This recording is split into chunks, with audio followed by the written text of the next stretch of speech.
Welcome! Welcome to this week's video. We're going to be talking about 3 common mistakes we parents make when our children are angry. And why not start by appreciating yourself a little for spending time here, listening to this video and improving your parenting skills. So this year, the past 18 months, as you know, children have had a lot that they could get angry about, with school on, off, holidays cancelled, wearing masks, lateral flow tests twice a week, a lot that they could be angry about. So if your child is expressing anger more than you might expect, it's perhaps not surprising.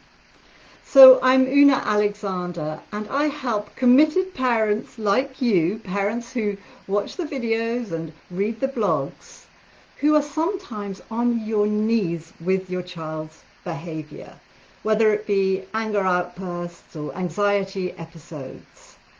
And I help you radically love your child all the way to happiness and behaviour that's naturally great without the carrot or the stick, right? And so you might ask, what is it to radically love your child? And what I mean here is that it's about being radically committed to an authentic relationship with your child as the fastest, the kindest, and the wisest route to a happy family and also future happy adults. So, what are these 3 common parenting mistakes? Well, the first one is trying to explain to your child why their feelings are illogical or unnecessary. So, saying things like, your sister had to do this and she didn't get upset. She didn't make a fuss. Or something like, what's the point in being angry? It's closed and they won't open till tomorrow morning. Being angry is not going to help.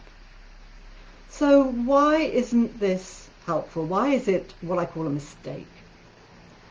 Well, it's because of the message that we give to children when we speak to them like this.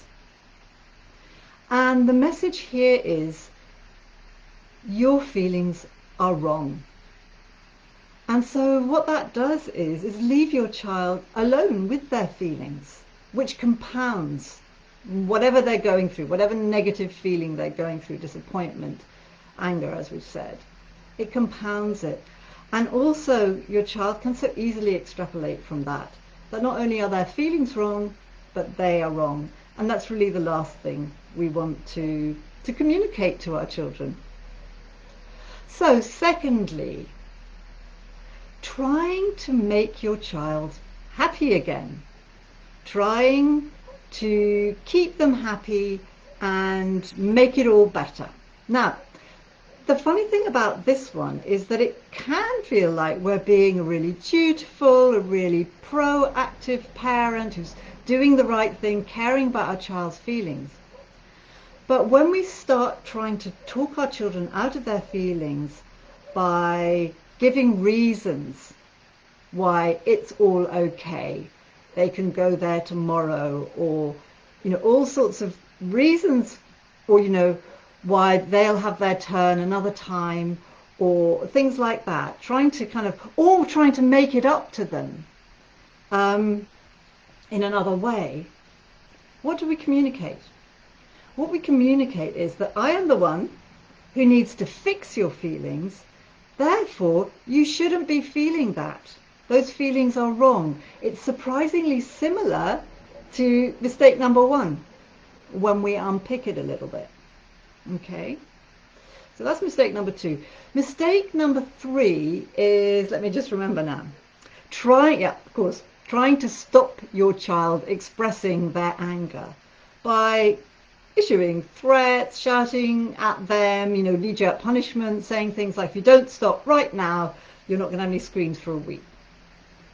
And the thing is that first of all, just to say, we know this isn't the best approach, right? You don't need me to tell you that. Everyone can feel, nobody wants to be doing these things. But sometimes I find that I like a really good why to help me motivate myself to do something differently.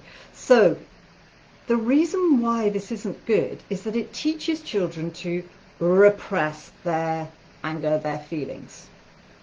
And repressed anger ultimately leads to stress and depression. And Gabor Mate says about repressed anger the following. I'm going to read it because I want to get it correct.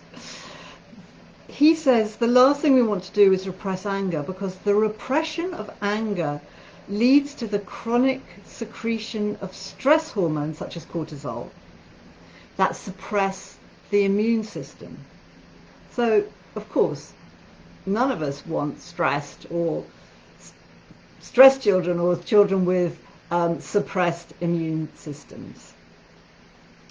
So, and the other reason why trying to stop your child expressing that anger isn't so helpful is that when we're doing that in this way, we are usually modeling the opposite of the behavior that we want. So we are getting, our feelings are escalating, and we're maybe shouting and using more kind of aggressive, forceful methods, which we don't want them to teach. And children we don't want them to teach, we don't want them to learn.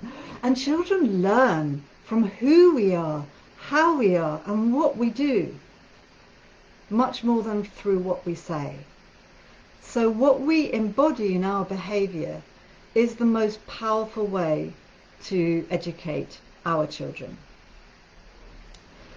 So what can we do instead? Well, basically just the opposite. So number one, we can validate our children's feelings, empathize with their feelings, so that they feel seen, heard, loved, and understood in all their difficult feelings, the good, the bad, and the ugly.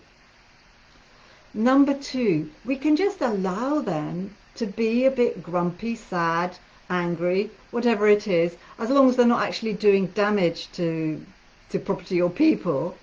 Just let them. I get it. It's not so much fun being on a walk with a 9-year-old who's grumpy about going on a walk in the first place. But I think that's one of these things that we parents have to get over. It is okay just to let your child be angry. Feelings want to be felt. That's their whole role in life. They want to be felt. And we're not helping by trying to make children feel they shouldn't be feeling those feelings, okay? So number three, we can help by modeling healthy emotional expression. I'm going to mention 2 ways. This is a big topic. Firstly, by shaking out our anger, dancing out our difficult feelings, or even screaming into a towel. And we can explain to children what we're doing so that they understand, and so that we model these healthy ways, so that they see us modeling these healthy ways of dealing with difficult feelings. And secondly, we can be curious about the feelings that are underneath the angry feelings. You may have heard of the anger iceberg. There are always vulnerable feelings underneath the big, boisterous, angry feelings on top. So let's be curious about that in ourselves and in our children, because that's the way, that's the route to the healing of anger in our lives. So if you've liked this video, give it a like. That way you get to curate your feed and see more of my useful videos. And if anger is an issue in your family, if you're feeling a bit stuck with your child's anger, then don't let anger damage your family. Reach out to me. I have a really good track record of helping parents help their angry kids feel much, much happier. So send me a message. We can set up a call, and I'd be delighted to look into it with you and whether I'd be the right person to help you. So lots of love to you and all the best. Bye.